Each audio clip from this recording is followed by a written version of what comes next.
இன்றைய முக்கிய செய்திகள். தேசிய விருது பெற்ற ஆசிரியர்கள் முதலமைச்சர் மு க ஸ்டாலினை சந்தித்து வாழ்த்து பெற்றனர்.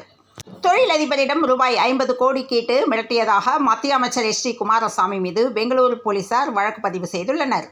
கலைஞர் நினைவு கலைத்துறை வித்தகர் விருதுகள் பாடகர் சுசீலா, கவிஞர் மேத்தாவுக்கு முதலமைச்சர் மு க ஸ்டாலின் வழங்கினார்.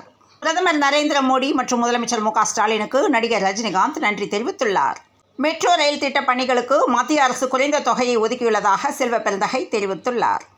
எதிர்க்கட்சித் தலைவர் எடப்பாடி பழனிசாமியின் டெங்கு மரணங்கள் தொடர்பான குற்றச்சாட்டுக்கு அமைச்சர் மா. சுப்பிரமணியன் பதிலளித்துள்ளார். சென்னை மெட்ரோ திட்டத்திற்கு மத்திய அரசின் பங்கு ரூபாய் 7,425 கோடி மட்டுமே, தமிழக அரசின் பங்கு ரூபாய் 22,228 கோடி, கடன் ரூபாய் 33,593 கோடி பங்கிடப்பட்டுள்ளது என அறிக்கையில் குறிப்பிடப்பட்டுள்ளது.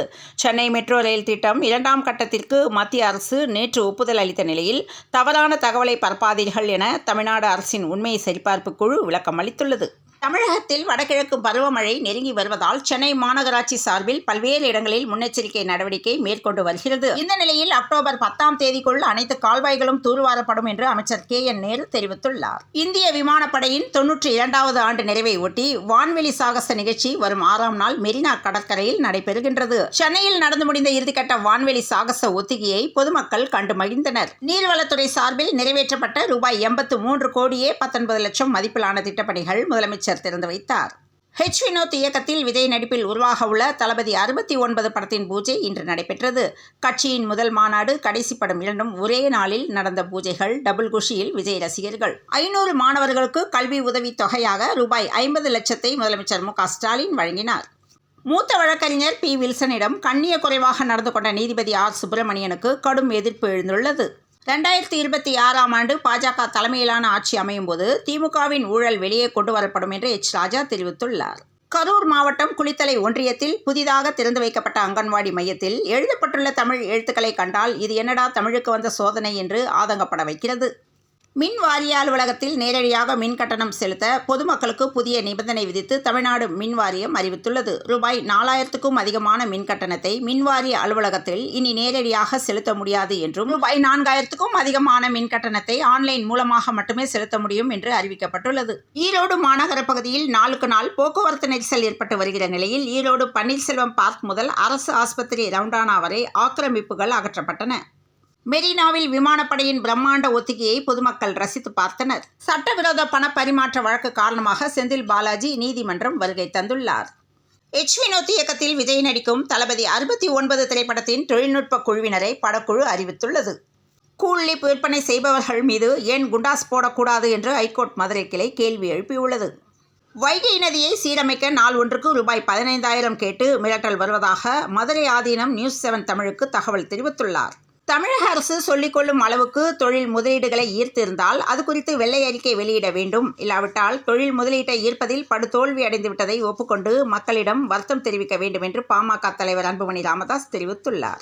சென்னை மாநகராட்சிக்குட்பட்ட 25 இடங்களில் மெட்ரோ ரயில் கட்டுமான பணிகளின் காரணமாக மழைநீர் வடிகால் கட்டமைப்பு சேதம், மழைநீர் வெளியேறும் கால்வாய்கள் மூடப்பட்டது போன்ற சிக்கல்கள் கண்டறியப்பட்டன. கோயம்பேடு மார்க்கெட்டுக்கு வரத்து குறைவால் பீன்ஸ், தக்காளி விலை உயர்ந்துள்ளது.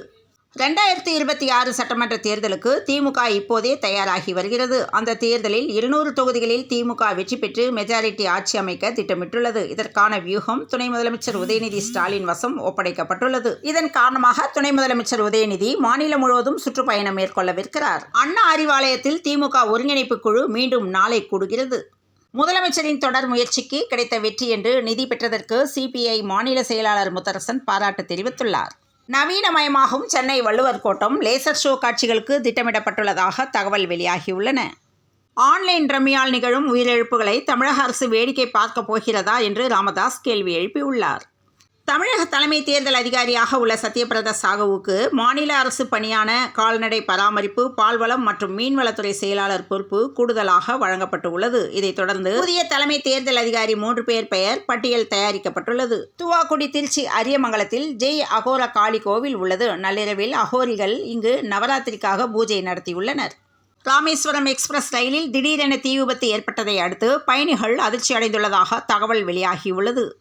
சென்னை விமான நிலையத்தில் இன்று போதிய பயணிகள் இல்லாமல் இலங்கை, பெங்களூரு, மும்பை, மதுரை, அந்தமான் உள்ளிட்ட மொத்தம் 10 விமான சேவைகள் ரத்து செய்யப்பட்டுள்ளன.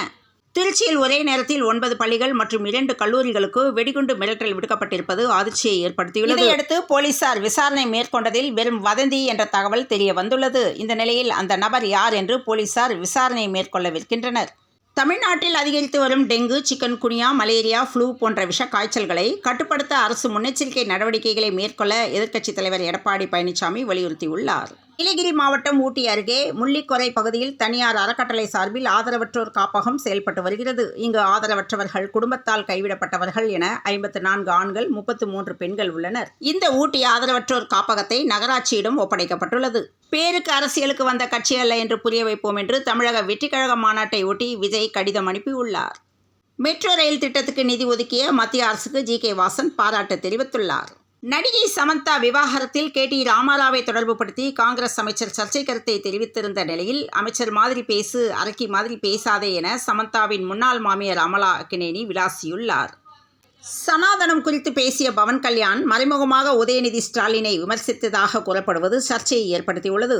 ஈரோடு மரப்பாலம் வள்ளுவர் வீதியை சேர்ந்தவர் அப்துல் ரஹ்மான், பூக்கடைக்காரர். இவருக்கு திருமணமாகி ஒரு குழந்தை உள்ள நிலையில் ரஹ்மான் 13 வயது சிறுமியை பாலியல் பலாத்காரம் செய்துள்ளார். இதனால் அந்த சிறுமிக்கு திடீரென உடல்நலம் பாதிக்கப்பட்டு மருத்துவமனையில் அனுமதிக்கப்பட்ட போது உண்மை தெரிய வந்து சிறுமியை கர்ப்பமாக்கிய பூக்கடைக்காரர் போக்சோவில் கைது செய்யப்பட்டுள்ளார். விராட் கோலியை சந்தித்த மாரியப்பன் தங்கவேலுவின் புகைப்படம் வைரலாகியுள்ளது. பெண்கள் T20 உலகக்கோப்பையில் வெஸ்ட் இண்டீஸ் அணிக்கு எதிராக தென்னாப்பிரிக்கா பந்துவீச்சுக்கு தேர்வானது. T20 உலகக்கோப்பை இந்திய பெண்கள் அணி இன்று நியூசிலாந்திலுடன் பல பரீட்சை. தோனிக்காக விதிகளை மாற்றிக்கொண்டே இருப்பார்கள் என்று முகமது கைஃப் கருத்து தெரிவித்துள்ளார். தங்கம் விலை உச்சத்தை தொட்டது. சென்னையில் ஆபரண தங்கத்தின் விலை சவரனுக்கு ரூபாய் 80 உயர்ந்து ஒரு சவரன் 56,960க்கு விற்பனை செய்யப்படுகிறது. வடகிழக்கு பருவமழை ஆண்டுதோறும் அக்டோபர் மாதம் தொடங்கி டிசம்பர் மாதம் வரை நீடிக்கும். இந்த ஆண்டு பருவமழை இன்னும் சில நாட்களில் தீவிரமடையும் என்று எதிர்பார்க்கப்படுகிறது. இந்த நிலையில் தமிழகத்தில் வடகிழக்கு பருவமழை இந்த ஆண்டு அனைத்து மாவட்டங்களிலும் சராசரி அளவு பெய்யும் என்று கோவை வேளாண்மை பல்கலைக்கழகம் கணித்துள்ளது. இத்துடன் இந்த செய்திகள் நிறைவடைந்தன. மீண்டும் நாளை காலை செய்தியில் சந்திப்போம். வணக்கம்.